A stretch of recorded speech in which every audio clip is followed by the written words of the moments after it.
So you can look up any county in the state of Maryland and you will see all the events and workshops, which includes recruitment events and job fairs taking place.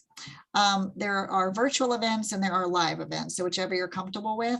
There are certain people who tend to gravitate to the live event, and there's something gratifying about being able to be in front of someone live, talking with them and handing them your resume versus the virtual situation. But because of COVID, we started the virtual and we're keeping the virtual because it's handy in a lot of other ways, saving people time, transportation, you're likely to be on time for things. So that's just working out. So we have both of those offers.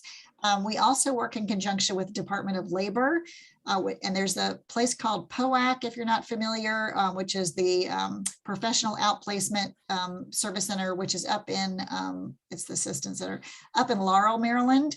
And they have programs really focused on the professional type folks and then the networking for professionals. And so they'll do even more advanced LinkedIn courses than we offer.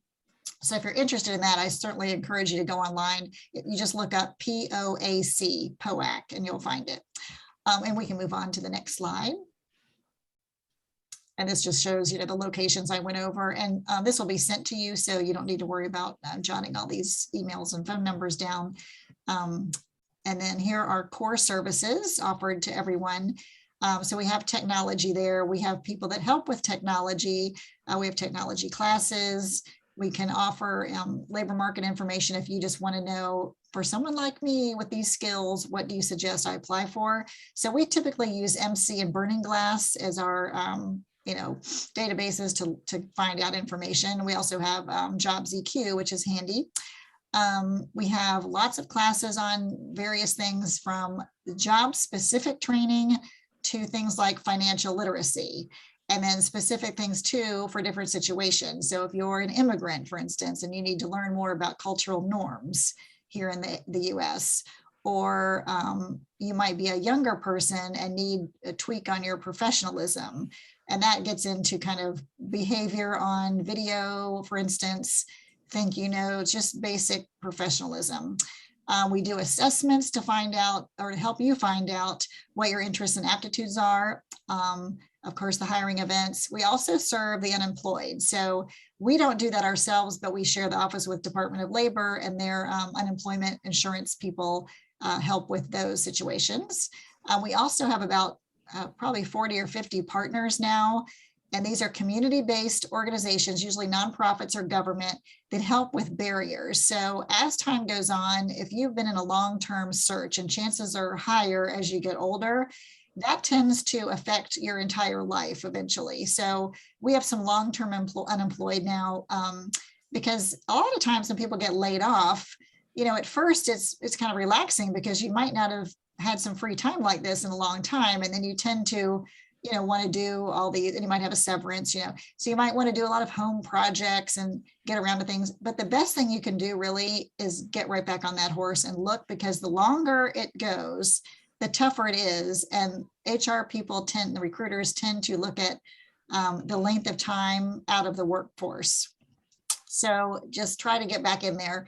And then for those barriers that people might have after a time, some things lead to mental health illness, substance abuse, all these things. And then, domestic abuse, and things escalate if things drag on. So we do have referrals for people when those situations happen.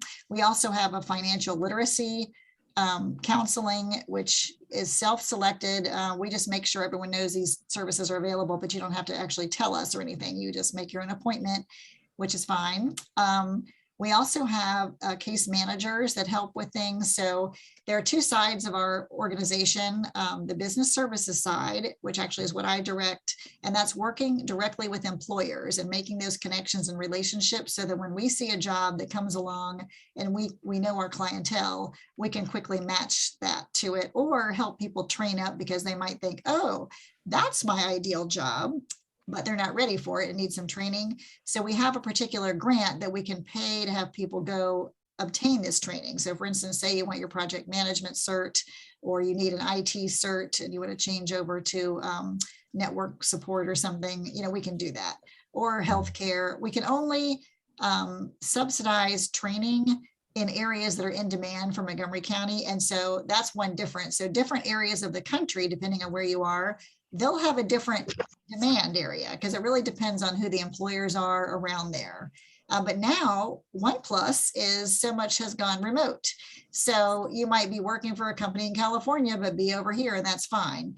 And so we've had to adjust what we offer around these different changing situations in the workforce.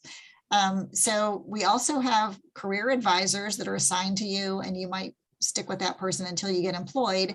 And that person will meet with you regularly, hopefully every 2 weeks.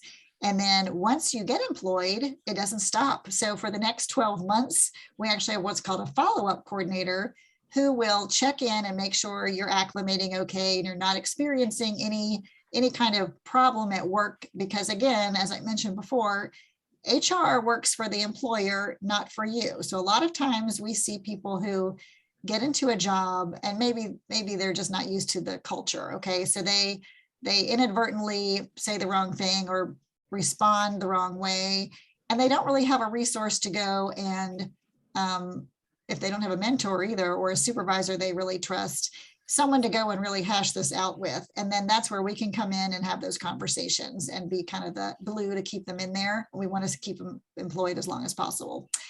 We offer just regular upskilling. We have, and this will be later on, something called Skill Up, but I'll talk to you about that later. Support services are the referrals I just talked about, and that could be anything, not just the mental health and the housing, transportation, childcare. It could be any of those things.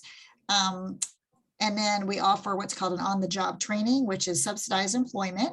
So if you're in our caseload, we can actually place you somewhere because you might be very close to what is being asked for, but you're missing something. And that allows the employer to have less of a risk on hiring someone new, but will cover the cost of training for up to 3 months. So we're actually paying the employer to hire you and train you. And then once you finish the training period, which could be up to 3 months, then your salary gets bumped up to that of an incumbent worker's salary. So you start out a little lower, but you'll get back up there as soon as you have that training under your belt.